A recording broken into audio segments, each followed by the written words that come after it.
Well, thank you, Paul. I'd like to invite everybody to this wonderful interview we're going to have with Paul Levy. He's a great author, healer. He's diversified in many fields, but I think the most amazing thing about what he does, he's an independent researcher that really has a wealth of knowledge. How you doing, Paul? Oh, I'm doing good. Thank you. Yeah, just really happy to be here with you. Thank you. We're glad to have you. And one of the first things I like to talk about is, if you can, just how you kind of got introduced to Wetiko and Wetiko. how do you Yeah, pronounce the Wetiko mind virus, and it's a Native American term. And I, first came across it via my own personal experience.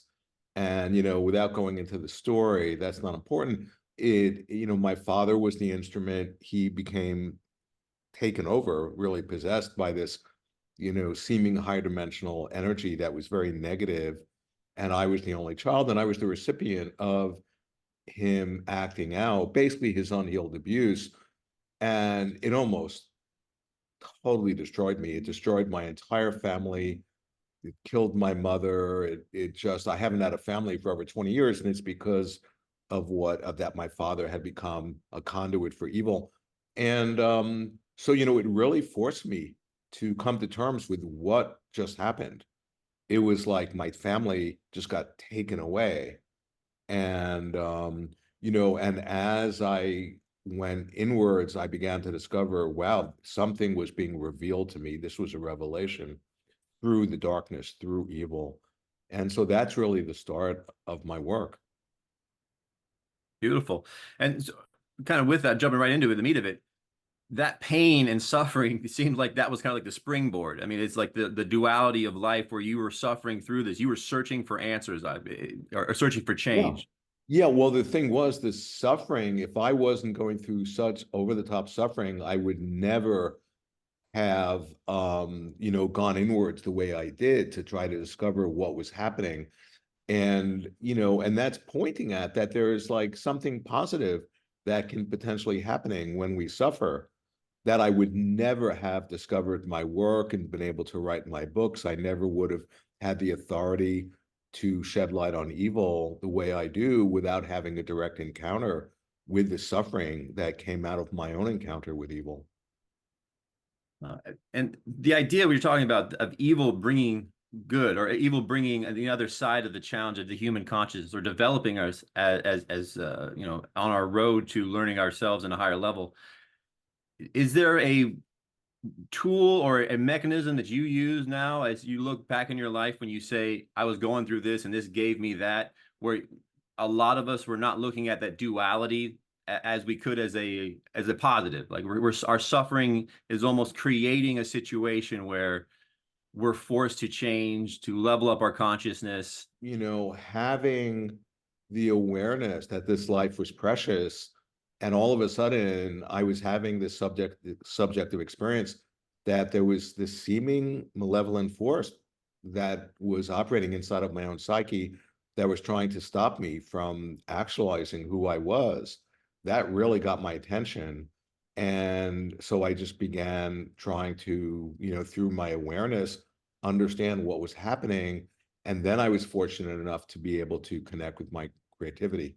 If I didn't access my creative spirit, or the creative spirit that comes through all of us, because it's not a personal possession, I would have been in deep trouble. And that's why I'm continually pointing out the medicine for the malady, for this mind virus, the Wetiko mind virus that afflicts our species, is for us to become creative. Beautifully said. And you also use a lot of Carl Jung's work, which is, I love his work. Did you find him before Wetiko, or was it kind of the same? No, it was this, in a way, it was like a Wetiko encounter of the third kind, in the sense that I had an unmediated, direct encounter with archetypal evil.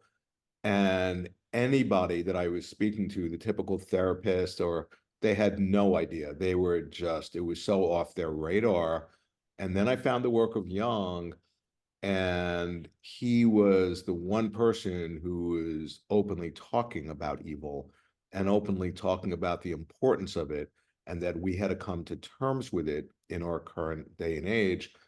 And I never found anybody at that point who was so, articulate about what, just contemplating from all different directions, what this thing called evil is about. And here I was having this direct experience of it. And so, so then I found his work, and I own everything he's ever written. I've studied it a million times, and it saved me. It saved my life because it helped me to wrap my mind around this deeper archetypal process that I had fallen into that wasn't just merely personal, but was an archetypal process that I was just in a way enlisted in and playing a role in. One of my favorite parts of Undreaming with Wetiko was the part where you had Carl Jung. I think it might have been his last book, where he talked about the book of Job from the Bible. Right. Could you talk about that and how his changed from there? Yeah, well, with Jung's answer to Job, and he wrote that when he was 75, and he was saying, he actually said, if there was ever anything like the spirit just grabbing one by the scruff of the neck, it was the way Answer to Job came out. He had a fever, he was very sick. All of a sudden, he got this inspiration. Took him a few days. He wrote it. When he finished it, he was healed. He wasn't sick anymore. He said it was the happiest moment of his life. He said it healed his whole process with his father that he had been struggling with. And it was Jung's trying to come to terms with the divine darkness, with evil, and what role evil plays with reference to God. And so it's a very, very profound work. And when he was asked at the end of his life, would he, change anything or everything he's written, he said, oh, I would rewrite everything except the Answer to Job. I wouldn't change a word. And in essence, one of the things he says, he talks about, the devil and Satan, and he calls Satan the godfather of humanity as a spiritual being. I think that's an exact quote.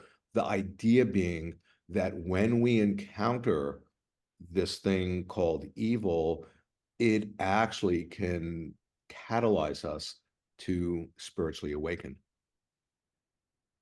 Yeah, that part for me was just I dropped my jaw a little bit, understanding how brilliant his work was, and then for him to reflect in such a manner once he kind of had that breakthrough. Yeah.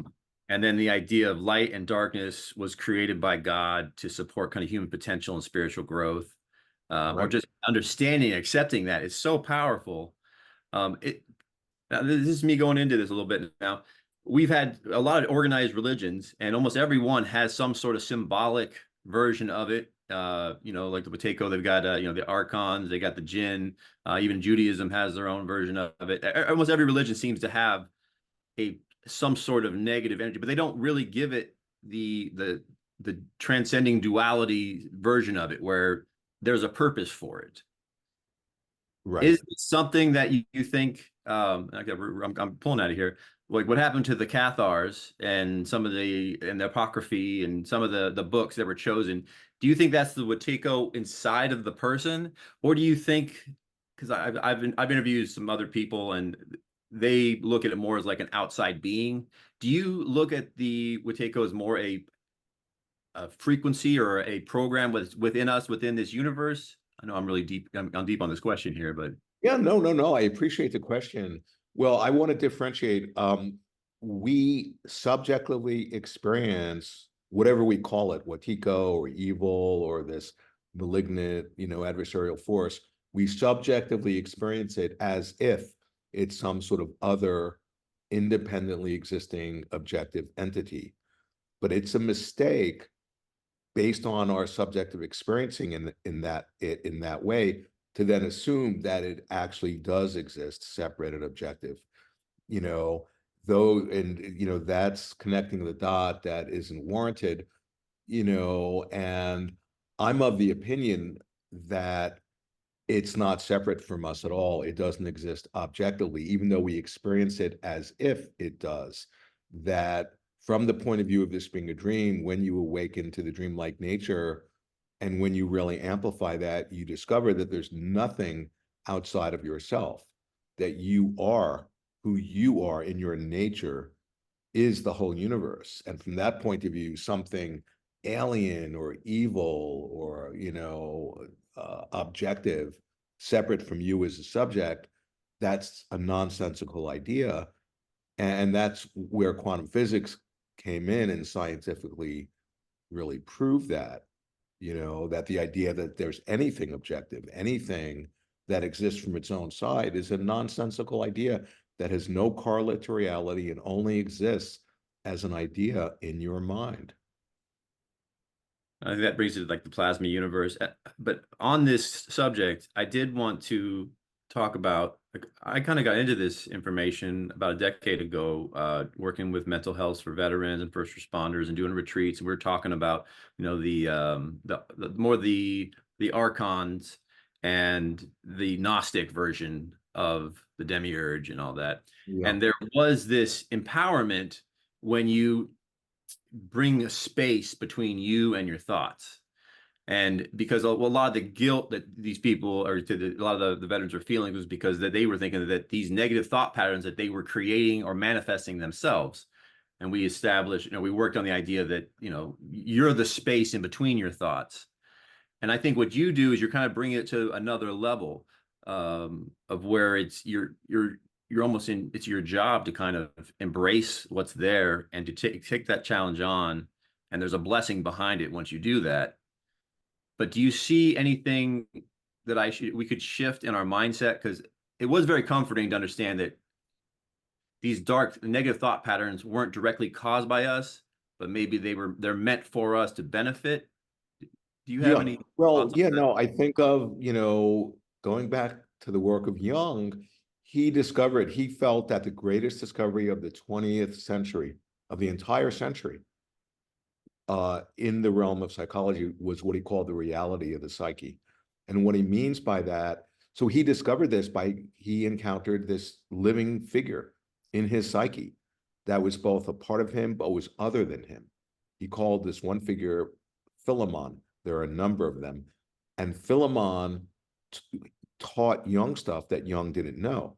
And one of the main things Philemon taught him, he said to Jung, you think your thoughts. That's not correct. Just like if you see birds in the sky or animals in the forest, you wouldn't think you created them, yet you think your thoughts. Your thoughts think themselves. And all of a sudden, that's what you're pointing at, that the thoughts are just the display of awareness and they're self-generated.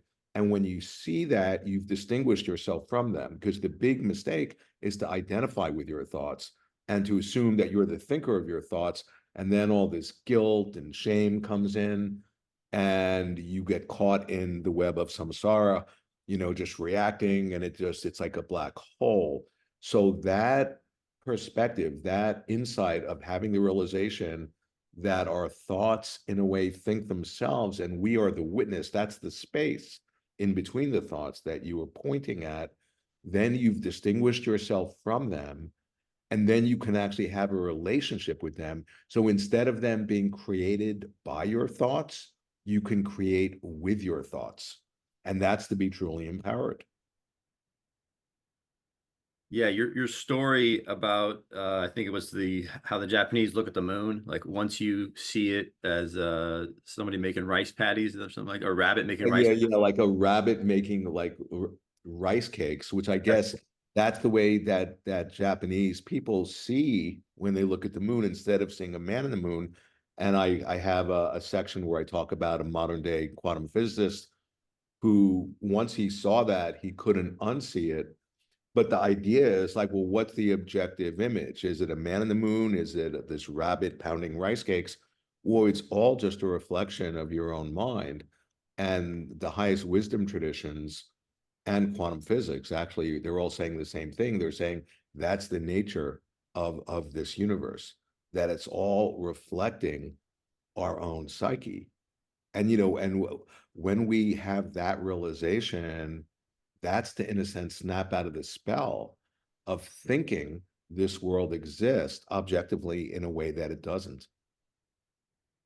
Do you think there's some cognitive resistance and social resistance to this kind of information? Because to me, this seems like the most self-empowering information that humanity could have. This is the difference between enlightenment. Yeah. No, there is a huge resistance that's built in not only to our cultural institutions and the mainstream agreed upon, consensus reality, but it's actually a factor inside of all of our psyches. I notice for me, as my understanding deepens and I have a deeper sort of this realization that it constellates these seeming darker forces that will do everything in their power to stop me from continuing connecting with what I'm realizing. And how come that is because then these darker forces would be rendered unemployed. And so they will manifest really fearsomely to try to, stop me from continuing on to what I'm realizing or what I'm about to creatively express. And I guess one way of just a quick anecdote, I've learned that when I write my books, like about Wetiko, and I'm exposing this mind virus and showing how it operates through, the external world, through our unconscious blind spots and our reactions, and it, will do everything and anything it can to stop me from putting this information out. And so as soon as I sit down to write, I feel this incredible resistance. And yet I've understood, oh, that's like the best news I've heard all day, that there's such resistance, because that's showing that I'm really onto something, you know? And I think that can help a lot of us to recontextualize our experience instead of just thinking, oh, when I feel this blockage and stuck and this resistance, it's a expression that I'm really screwed up. No, it's an expression that you're really close to the light. These dark forces wouldn't manifest in that way, trying to stop you unless you were connecting with something really profound. And I loved that about your other interviews. You've always stated that fact. And it was so inspiring to me because you feel that frustration and you thinking, is this my body reacting to what I'm trying to do? Is this a sign that I'm supposed to be doing this? Why am I feeling this resistance? And I even have the night before I'd have interviews or podcasts, and I would have these just weird energies about it. But then I look at it with the idea that it's a green light. It's telling me that I'm doing the right thing, or I'm doing something that it's upsetting the patterns that I want to change.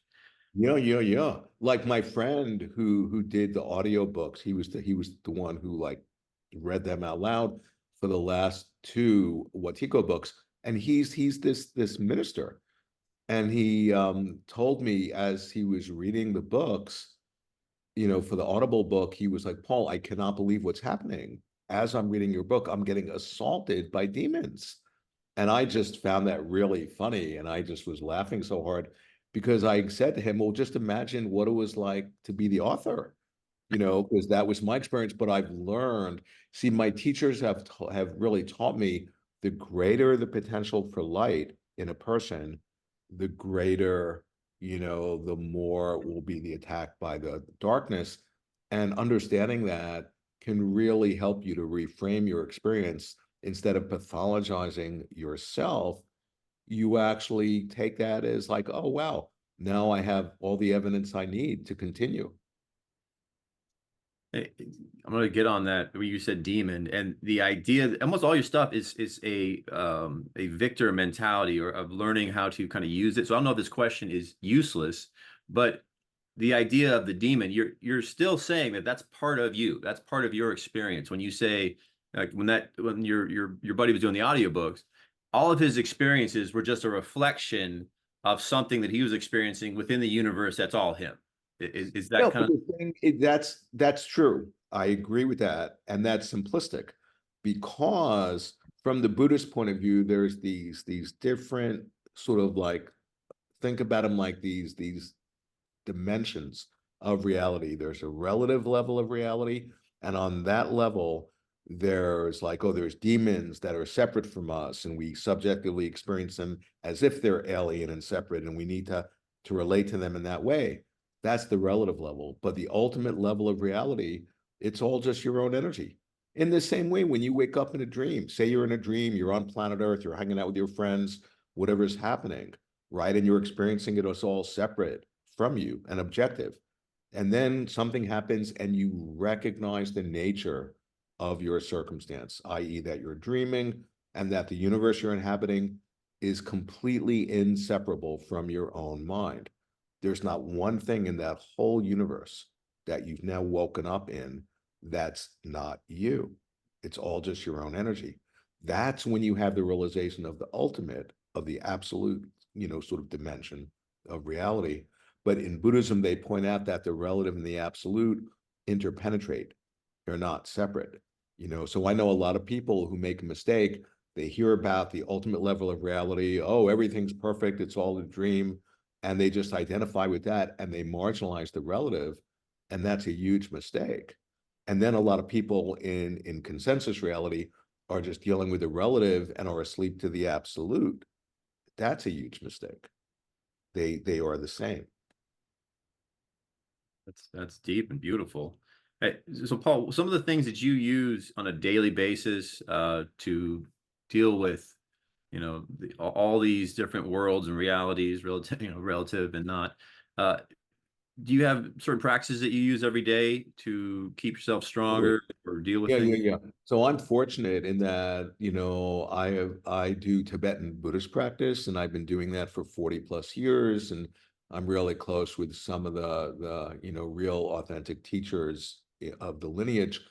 And really what that's about is becoming familiar more and more with your nature. And what is our nature? But it's love, it's compassion, and it's being creative. So the other part of it is that, I'm fortunate to have connected with my creative or the creative spirit. And that, you see, the same energy that fuels our creativity fuels the mind virus and fuels the evil.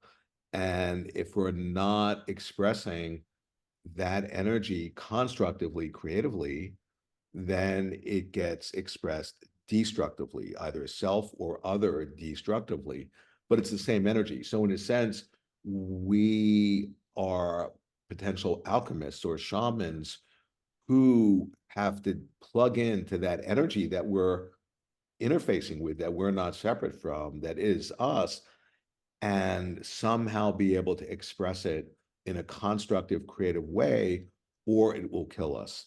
And then this is totally related to the whole idea of the Wetiko mind virus. How does mainstream with metaphysics coming in? I see that there's a change in the conversation, but mainstream psychology, have they embraced any of this?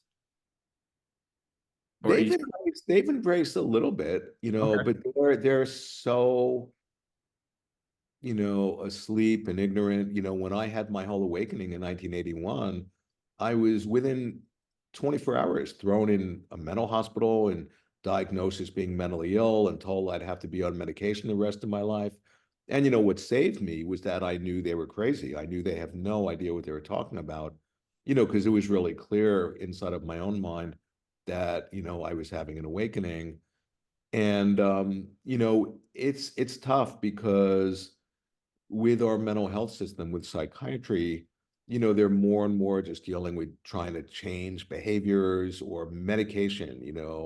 Oh, you're having distress, you're feeling anxious, take an anti-anxiety, you're feeling depressed, here's an antidepressant, you know, and and and there's a huge, huge shadow side to that. So many aspects of that shadow side. And but it's interesting, so many, I'm in private practice, and so many of my clients are therapists or analysts or psychiatrists, who are actually, they're waking up and they're struggling with how to integrate what they're realizing about who they are. And here I am. And the only thing I'm certified, the only certification I have is that I'm certifiably out of my mind according to psychiatry, and I'm happy about that. But I think they get, my clients, that that I have like a real relationship with the unconscious. And every day I'm it's kind of cultivating an intimate relationship, and that's what informs my whole day-to-day life. And that's what I think why so many therapists are wanting to work with me, because it doesn't make a difference how many books I've written or how many PhDs I have and all that. If you don't have a living, sort of relationship with your unconscious, then how can you actually help other people to deepen their relationship with their unconscious? Yeah, I love this conversation. I wish I could have this on a daily basis. Because the physical side of this, now this is with other people I've talked to, and like thinking Marzinski in particular, and then some of the people from the Mace method, they both have these ideas that you can trigger or have more intense Watoki experiences with uh, Wetiko. Wetiko. Wetiko experiences with certain drugs in their life, certain physical, like if you're drinking, methamphetamine seemed to be one. Also, your health, like there's also studies about depression, anxiety, and schizophrenia with having eating bad, eating poorly, bad stomach biome. Have you seen any relevance in your practice to people's physical health and then their spiritual health? Have you seen a relationship too? Well, for me, the real fundamental sort of insight to see Wetiko, because the thing about Wetiko, this mind virus, is that it's a trickster, it's elusive, it operates through the unconscious blind spots. And so, to the extent we don't see it, it then acts itself out through us, and we're oblivious to what's happening. And the idea of seeing it, you begin to see what I call the dreamlike nature of reality, that this is a collectively shared dream, and not metaphorically, oh, it's like a dream. No, this is a dream. And just like in a night dream, you can have lucidity and wake up. We can wake up in this dream. When you see that and when you experience that and have that realization and stabilize that, what you discover is that there's no separation between physical matter and consciousness and mind, right? And so the idea that, oh, that Wetiko can influence our physical body, well, of course, because the physical body isn't separate from the psyche, you know, and this opens up a whole deeper, doorway into synchronistic phenomena, which is the dreamlike nature, just giving us these clues of our nature and of the nature of the universe. So yeah, no, I mean, people can fall physically ill by, being afflicted with this virus of the mind. Absolutely, because the mind and matter are not separate. Yeah, and I did have the idea with the Wetiko is that you can look at it and your perception changes how you respond, right? I mean, everything seems to be very subjective, almost, how you think about it.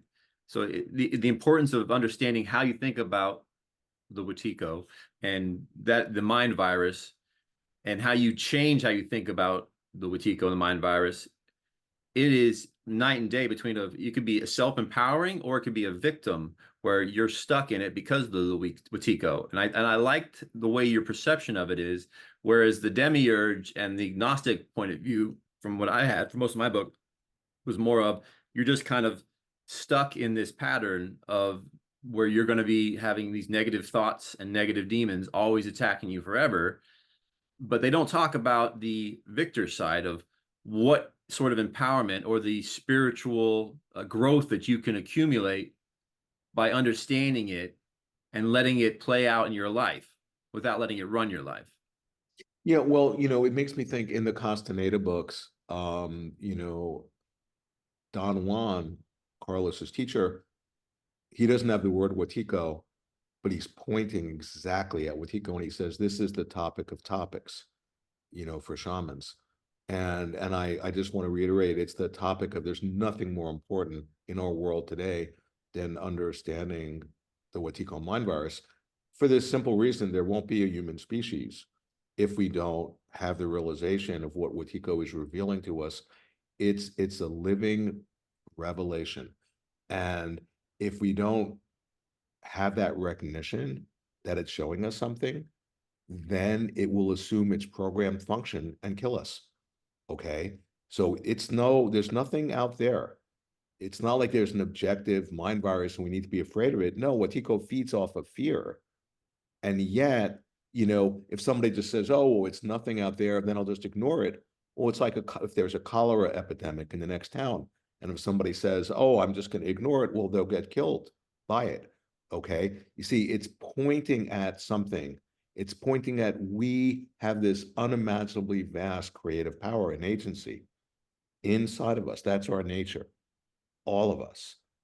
And Wetiko, it has no creativity, but it's a master impersonator. So it puts us on, it's a trickster, it will fool us, it will offer us a fake version of ourselves. Oh, you're limited, you're traumatized, you're wounded. And if we're not awake in that moment and we then identify with Wetiko's version of us as being traumatized, then it has us. Then it can manipulate us and control us. Okay. But what that's pointing at is that if we're in touch with our nature, then Wetiko has no traction, has no currency. It's powerless. Okay. Are you seeing attraction in the spiritual group? Because even with the new age or the new spiritual,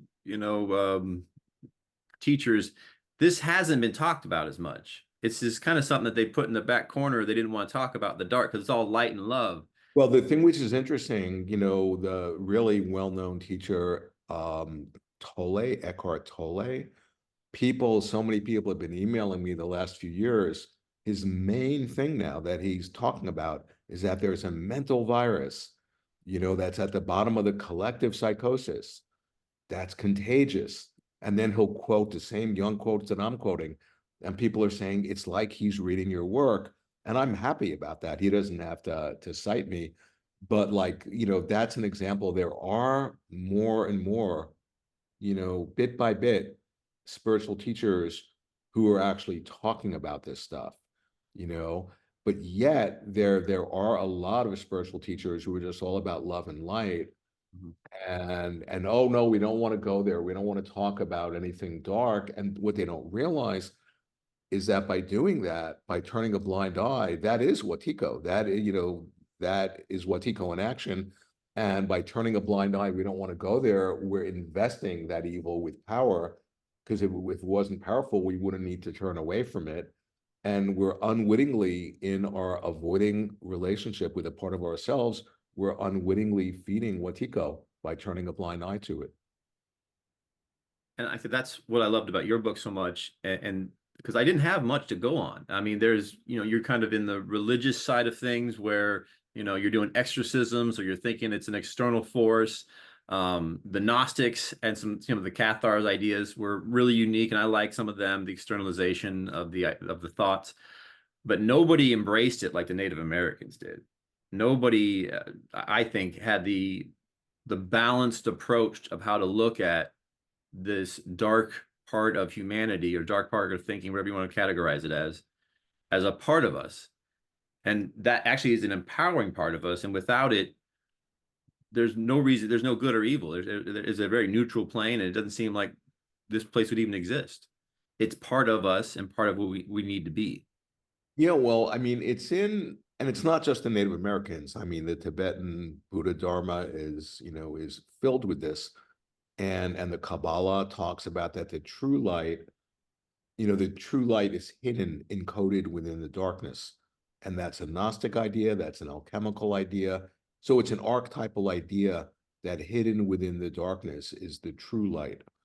And I'm just a translator. I'm just a modern person who went through an enormous ordeal of encountering evil, that destroyed, my entire family, like I was saying. And I was somehow able to keep my wits about me and to keep my heart open and cultivate awareness. It would have been so easy for me to feel victimized or embittered or resentful, or to step into the identity that, oh, I'm a mentally ill person, and then I would get money from the state and all that. But I saw all of that as a total trap and a spell. And I was just fortunate in that in my encounter with evil, I was realizing I was having a revelation. And it's as if the light, instead of revealing itself from the heavens and coming down to earth that way was actually coming up through matter, through the darkness, through evil, and that light was revealing itself in that way. And, I just want to point out, it's as if here is light. It's not just that light reveals darkness, light is revealed through the darkness. That's what I'm pointing at. And what's happening in the world, I joke with my friends, if I had a marketing department, they couldn't do a better job publicizing my work, because Wetiko is a collective psychosis. Our species has gone collectively mad. We're enacting collective suicide in so many ways, that if not interrupted, there's not going to be a human species.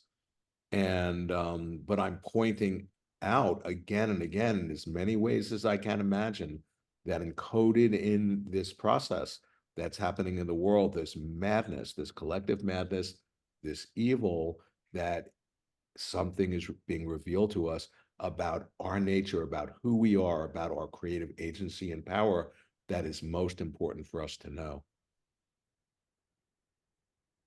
Going on with his last 1,000 years, it definitely seems like Wetiko's been alive and well, and probably before that, long time. Is there anything now that you could change if, say, you had a magic wand that you would change about society now? Not with the idea of having the Wetiko gone, but helping us as humanity understand. Is there any things that you would wish upon this humanity as a whole right now?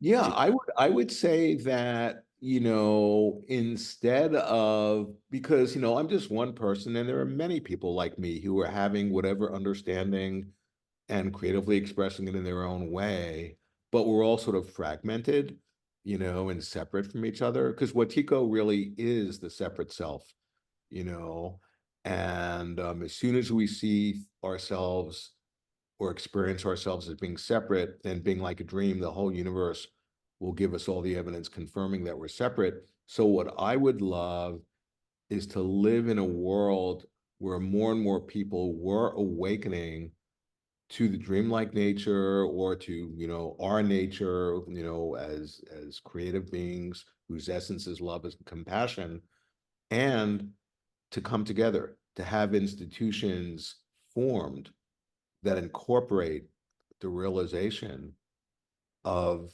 who we are and our nature as love and compassion, you know, and then instead of like all these little fragments all over the planet just working independently of each other, we can all work sort of in an interdependent way, putting our genius together, activating our collective genius in a way that we can't as like isolated nodes, but having the realization that it's within our power right now to what I call dream ourselves awake. And that's an evolutionary impulse that we are being invited by the universe to participate in at right now at this moment.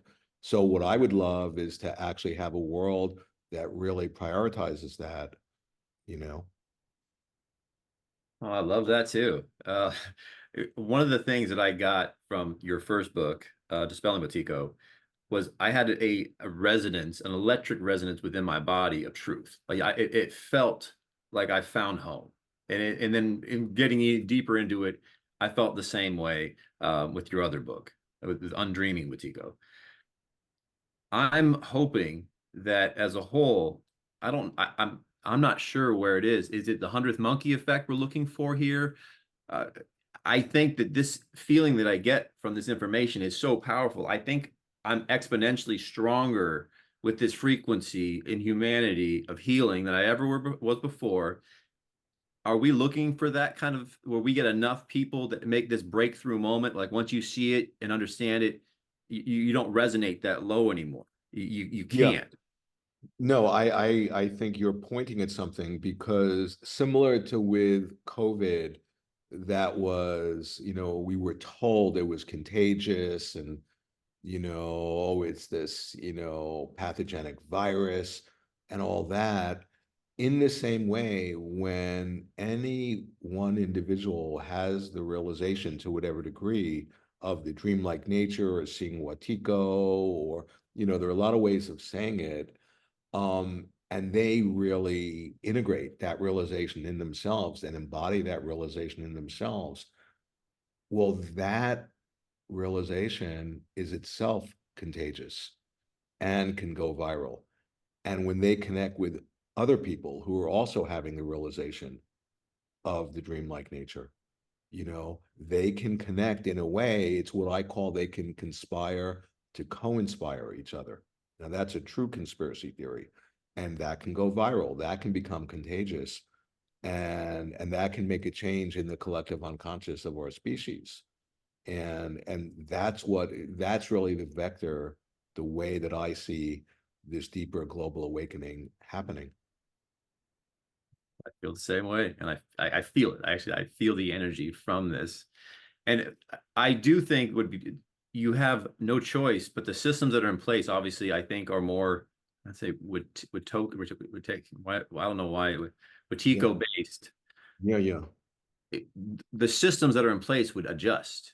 Like we couldn't have the same sort of society way things Oh, work. right. Well, the thing is, the structures, the incorporated structures that we've inherited, that we were birthed into, are all based on a Wetiko-based society, which was the fundamental essence of it, is like the scientific materialism, which thought of this world as objective and thought the fundamental thing of this world was matter, and something was only, deemed as having a reality if we could measure it.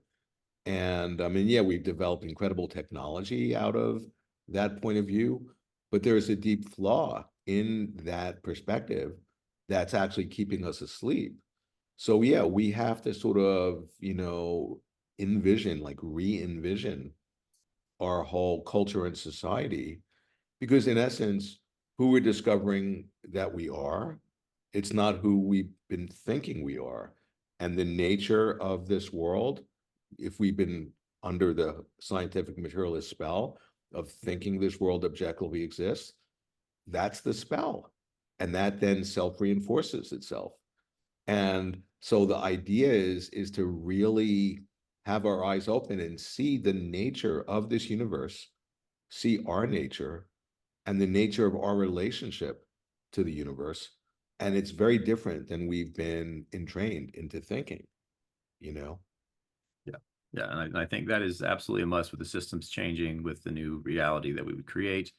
I also have two children, one who's in college and one's in middle school, and these are subjects that they seem to embrace in certain ways way faster than I do. I want to be ageist here, but people that are even my age or even in college age and above, it seems like there's a resistance at 30s, 40s, 50s on up to kind of stay with the system. But I've found an openness with children that it's beautiful. They seem to they feel it, they resonate, and they respond with it, going, "Okay, that all makes sense."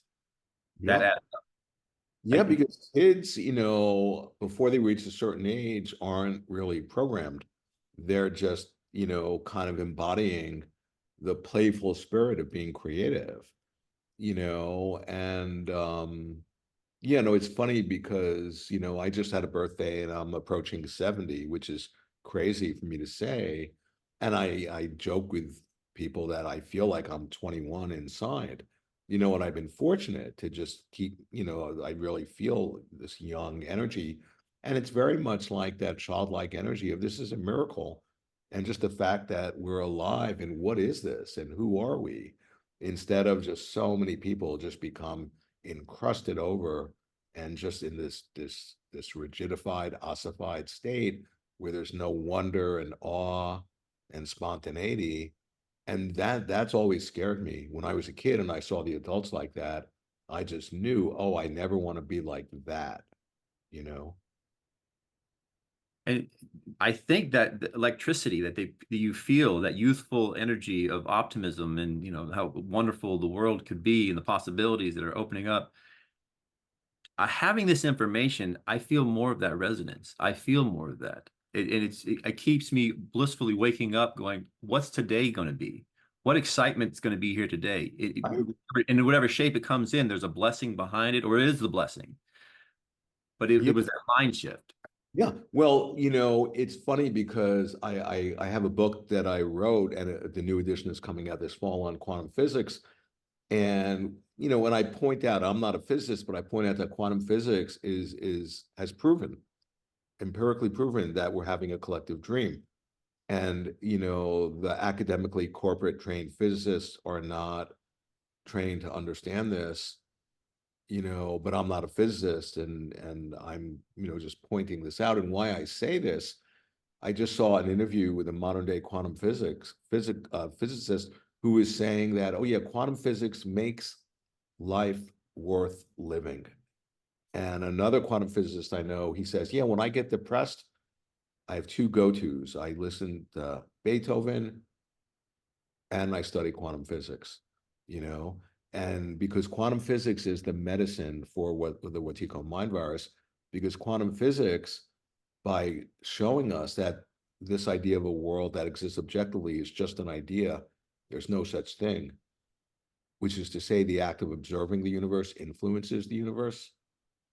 That's a description of a dream. And what that means is that the act of observation is creative. What that means is that we have this enormous creative agency and power each and every moment. Here, the spell is, oh, we're so helpless. We're one of 8 billion humans. The dark power seems so powerful.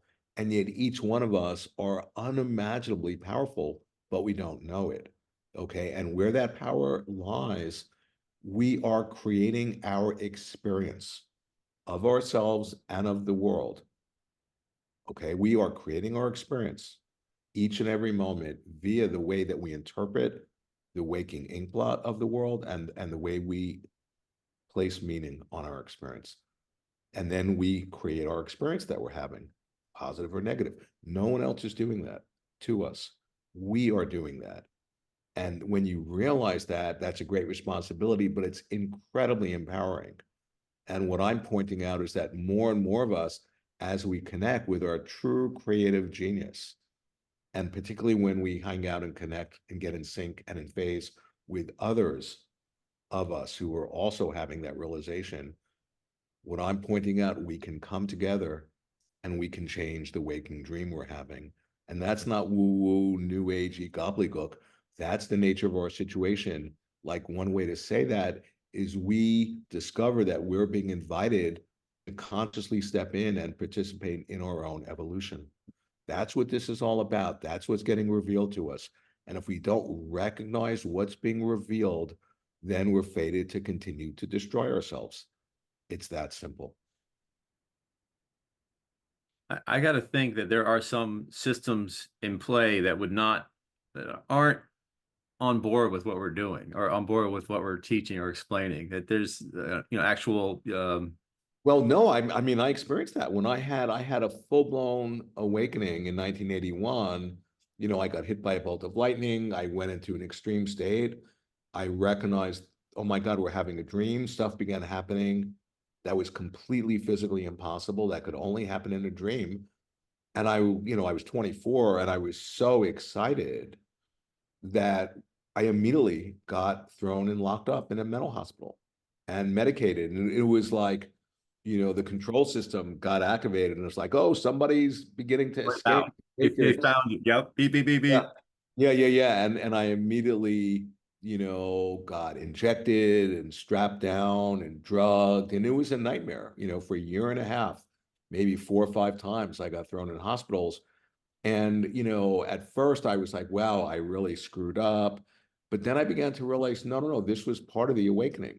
This was, in a way, my descent into the darkness of the underworld. I never in my wildest dreams would have imagined the unbelievable insanity that pervades our mental health system. The abuse, the darkness, it almost killed me, but I was fortunate to be able to come through it. And, sort of like an insect getting caught in a spider's web, I was able to extricate myself from that system. This is a little bit left field, but there's you probably have heard of Dr. Hoponopo. Have you ever heard of the guy in Hawaii that worked in a mental institution, and he wouldn't talk to any of the prisoners, He would Yeah, I just, think I've heard of his practice, Ho'oponopono. Yeah, yes, that's there we go. Yes, sir. Yes, sir. That kind of that book and he was able to affect started to make me think about how observation and the dream state and how we are way more powerful once we understand that. And if we embrace it and take part of our daily practice, we could change the world. It's much faster than we think we can. And the powers that everybody has, as soon as we start to see it, I do see the 100th monkey effect. I do see the tipping point. Do you are you optimistic at this point? Because there is the part of life that obviously we need to have the frustration, the pain for the change. That's part of life. You have to have that to inspire the change. At this point, where are you at there, Paul?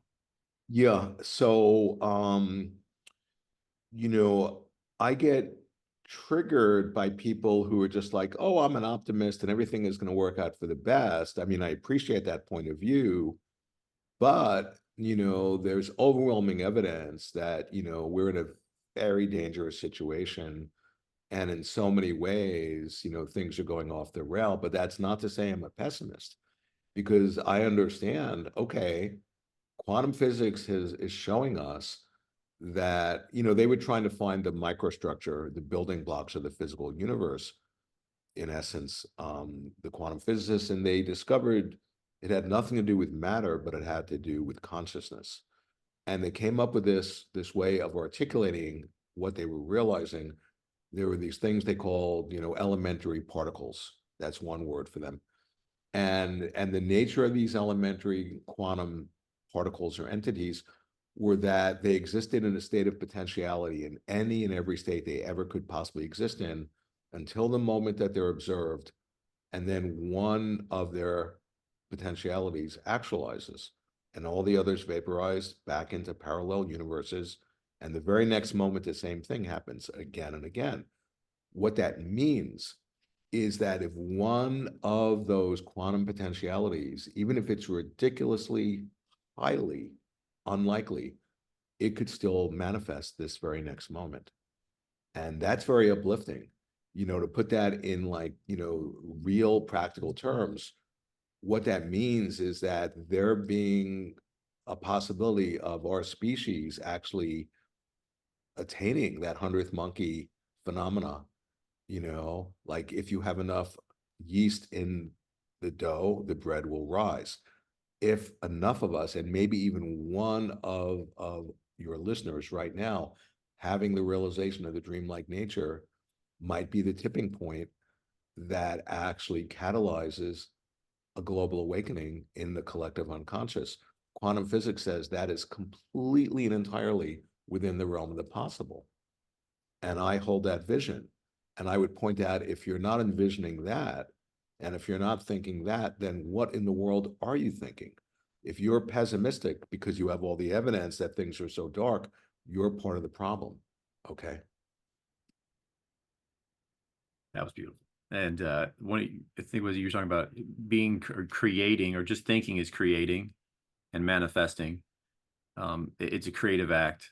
All those things are so empowering. Paul, where can we find you? I know I got a couple minutes with you left. What are you going to be up to this as the end of this 2024 rolls out? It seems. Yeah, Are you yeah, yeah, for road? sure. So I have my teachers, these great lamas from Tibet, have written an amazing book, and I've been honored to write the foreword, and so I did, and so that's going to be coming out in the fall, and then my quantum book, that came out, I think, in 2018, and something really came through my quantum book. I've been having, more downloads. And so a new and expanded, edition of the quantum revelation, is what the book is called, is coming out a week before Christmas. And and I'm already halfway through my next book. I'm writing about the whole idea of the reality of the psyche that Jung talks about. And yeah, so I'm just fortunate in that I'm really in a position that I've, plugged into this like endless well that's just coming through. And I'm just needing to carve out time and space and energy to be able, to create art so that I can share it. And my sense is that it's real medicine for people. And yeah, so I'm just doing my thing. So it's going to be a big fall for me with the Forward coming out, my teacher's book, and the Quantum book, getting republished in an expanded version. Yeah, so that's what I'm doing. So I want to get you one last question on in the subject of quantum. Have you looked at Robert Temple's book, the plasma, the science of the new heaven? Um, okay, okay. And I won't go too far into it, but some of the ideas everything seems to mix. They mix really well. Right. Um, the idea of consciousness being all the way around us, the plasma being the largest element that's out there. There's not really the dark void. It's plasma, and how we're all connected by this plasma, and we have plasma within us, and it starts to make more things add up when you start looking at it. We all are one, and we should have. There's actually a physical connection between us, and we can show it. So, like I said, I'm looking forward to the book. So are you over in Washington or I'm in Oregon, in Portland, Oregon? Oregon. Portland, Yeah, yeah. Oregon. Okay. Okay. And so you're pretty much just staying around writing you're not traveling for the rest of the Yeah, year? no, I've been getting invites to travel, but no, I'm basically trying to stay home because there's so much coming through.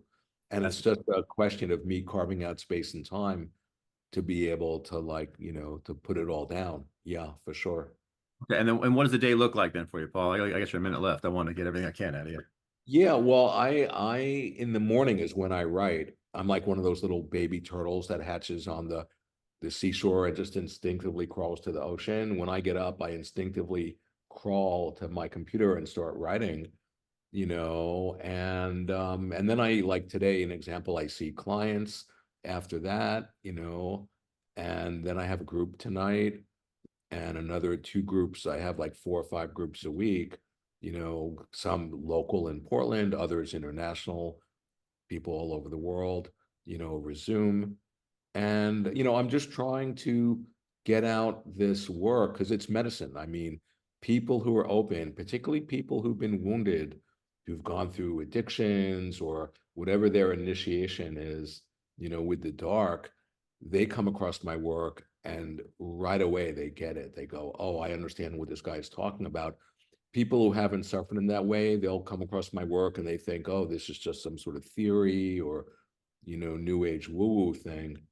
But I feel this gratitude that I've been doing this work for 30 years. It's like I've been seeding it all over the planet. And more and more people are hearing about Wetiko, about a mind virus, about, the revelation that is quantum physics, about the dreamlike nature. It's all just inner,